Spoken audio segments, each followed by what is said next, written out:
সদিচ্ছা স্বেচ্ছাসেবী সংগঠনের পক্ষ থেকে আয়োজিত রক্তদান শিবির আমাদের এই ময়ূরগঞ্জ হসপিটালে নিয়ে হচ্ছে, স্কুলে হচ্ছে। তো খুব ভালো প্রোগ্রাম সংগঠন চলছে। এখন অবধি 40 জন রক্তদাতা নাম নথিভুক্ত করেছেন এবং আরো হবে। বাবা একটা কথা বলে, আমাদের এখানে আসতে হলে কিন্তু ব্যাগ বেশি নিয়ে আসতে হবে। 60 ইউনিট 60 ইউনিট আমাদের লেখা ছিল চিঠিতে, ফোন করে বলা হলো 80 ইউনিট যেন না হয়, আমরা নিয়ে আসতে হবে। আমরা 100টা ব্যাগ এনেছি, দেখা যায় কতটা হয়, কিন্তু আশা করি খুব ভালো জায়গায় আমরা পৌঁছাবো। খুব জ্ঞানীগুণী ব্যক্তির সমাহারে রক্তদান শিবিরটা চলছে।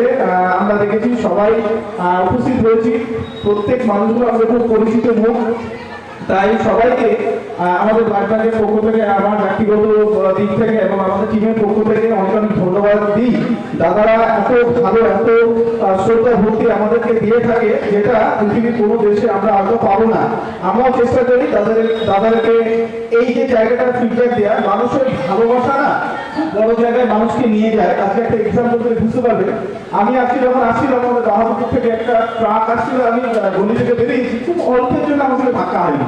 তখনই আমি বুঝতে পারলাম যে মানুষের ভালোবাসা থাকলে সৃষ্টিকর্তা আমাদেরকে ভালো জায়গায় রাখে। আমরা চেষ্টা করবো আরো ভালো। প্রত্যেকটা মানুষ হয়তো সেই সময় আমাকে দোয়া করছিল, আশীর্বাদ করছিল, প্রে করছিল যে দাদারা কখন আসবে। এখান থেকে আমরা শিখতে পেরেছি। তারপরে আমার মাথায় আসলো, একজন পিছন থেকে বললো, অল্প যদি তুমি বেকারের হাত থেকে বেঁচে গেলে, তখনই আমার মনে কিন্তু একটা ধাক্কা দিল। তখনই আমার মনে হলো আর আমরা চেষ্টা করবো। তাই রক্তদান বিষয়ে কিছু বলার আগে অনেক দিদিরা আছে, দিদিও ভালো সঞ্চালনা করছে, দিদিও আছে, আমাদের হেলথের দিদি আছে, দাদারা আছে। সবাই নাম স্পেসিফিকলি বলছি না, সবাই খুব ভালো দায়িত্ব নিতে হবে, কারণ জেলায় একটা রক্ত সংকট সবসময় থাকে গরমের। তো আমাদেরকে ইনশোর করতে হবে এখানে ইগোর কোনো জায়গা নেই, দ্বন্দ্বের কোনো জায়গা নেই, প্রতিযোগিতার কোনো জায়গা নেই। আমরা প্রত্যেকের মানুষ, সকলে আমরা হিউম্যান বিং। তো আমাদেরকে দায়িত্ব নিয়ে সবার রোগীকে বাঁচাতে হবে।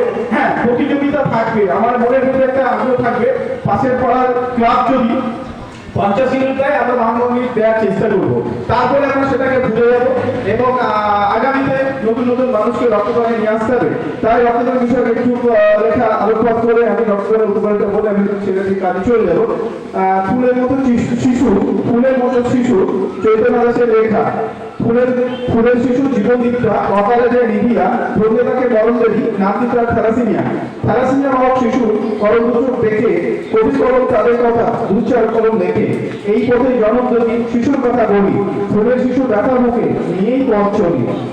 আসুন সবাই হাতে হাতে বলি নতুন সকাল, জীবন থেকে সরিয়ে যেত থ্যালাসেমিয়া জঞ্জাল। ফুলের শিশু উঠুন জেগে নতুন স্বপ্ন সুখে, সর্বসুস্থ শরীর এবং সাহস নিয়ে বকে আমরা বলে মানুষকে একটু ইন্সপায়ার করি। কারণ আমাদের যে পরিমাণ রক্তদাতার প্রয়োজন, মানুষ সেই পরিমাণ রক্তদাতা কিন্তু রক্তদান করে না। মাত্র 2% মেয়ার রক্তদান করে থাকে। আমরা এখন জেনে গেছি গাইডলাইনগুলো কি আছে, কি উপকারিতা আছে। তবু একটা জিনিস বলবো, আপনারা আসুন। সদিচ্ছার পক্ষ থেকে আয়োজিত রক্তদান শিবির সত্যি আজকে একটা রাজ্যে, সারা জেলায়, এলাকাতে একটা নতুন বার্তা নিয়ে আসবে। আমরা দেখতে পাচ্ছি দাদাদের প্রত্যেক একটা সুন্দর ড্রেস আপ করে আজকে এখানে উপস্থিত হয়েছে। আমরা বিভিন্ন জায়গায় আমাদের ব্লাড ব্যাংকে কিন্তু এই যে টিমটাকে সবাই কিন্তু খুব সুনাম করে। হয়তো মাঝে মাঝে আমরা ফোন ধরতে পারি না, অনেক সময় আমাদের কাছে রক্ত থাকে, আমরা বাধ্য হই যে নেই বলাটা আমাদের কাছে খুব কষ্টের হয়ে যায়। যে মানুষগুলো শ্রদ্ধা ভক্তির দিক থেকে সবাইকে সুন্দরভাবে দেখে, আমাদের কাছে না বলাটা কঠিন হয়। আমরা আমাদের জায়গা থেকে চেষ্টা করবো। আসুন, 18 থেকে 60 বছরের যে কোনো মানুষ রক্ত দিতে পারে। 45+ ওজন থাকলে রক্ত দেওয়া যায়। হিমোগ্লোবিন নির্দিষ্ট পরিমাণ থাকতে হয় এবং বছরে ছেলেরা 4 বার, মেয়েরা 3 বার রক্ত দিতে পারে। আজকে আমরা দেখছি এখানে খুব 18 বছরের ছেলেরা রক্ত দিচ্ছে, 110-70 প্রেশারে অনেকে রক্ত দিচ্ছে, কোনো অসুবিধা হয়নি। একটু হালকা প্রথমে দিকে হয়তো মাথা ঘুরতে পারে, বসবে, ফ্যানের নিচে কোনো অসুবিধা নেই। শুধু জল, সাফিসিয়েন্ট জল খেতে হবে। কারণ গরমের সময় না ডিহাইড্রেশনের একটা সম্ভাবনা থাকে। অনেক সময় নর্মাল প্রেশার গরমের কারণে, ওয়েদারের কারণে, ব্লাড দেওয়ার পর নার্ভাসের কারণে অনেক সময় স্মাইল ভেসোভাগাল হতে পারে, হালকা মাথা ঘুরে পড়ে যায়, অক্সিজেন সার্কুলেশন বা ব্লাড সার্কুলেশন ঠিকঠাক হয় না, পালস রেট কমে যায়, প্রেশার নিচে নেমে যায়। সেই সময়টা একটু হালকা মাথা ঘুরে, সেটা আমরা 100 কেসের মধ্যে 0.2%, মানে সেগুলো দেখা যায় না, মাঝে মাঝে হয়, অনেক রাতে ঘুম না, অনেক পরিশ্রম করে আসে, খালি পেটে রক্ত দিলে সেগুলো দেখা যায়, কিন্তু এটা নিয়ে ভাবার কিছু নেই, কারণ এখানে যারা উপস্থিত হয়েছে সবাই বছরে 4 বার রক্ত দেয়।